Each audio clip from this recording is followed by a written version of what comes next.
बिस्मिल्लाहिर्रहमानिर्रहीम।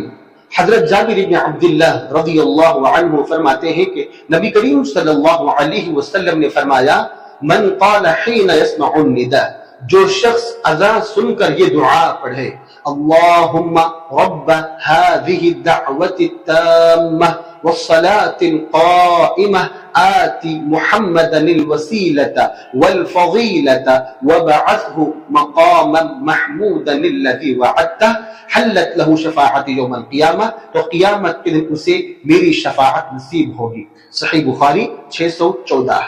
मुहतरम सामिईन किराम, क़ियामत के दिन नबी करीम सल्लल्लाहु अलैहि वसल्लम की शफ़ाअत हमें हासिल हो जाए, इससे बड़ी खुशनसीबी क्या हो सकती है। अगर हम चाहते हैं कि कल बरोज़ क़ियामत अल्लाह रब्बुल इज़्ज़त के यहाँ नबी करीम सल्लल्लाहु अलैहि वसल्लम हमारे हक़ में सिफारिश करे, शफ़ाअत करे, तो हमें हर अज़ान को सुनने के बाद इस दुआ का एहतिमाम करना चाहिए।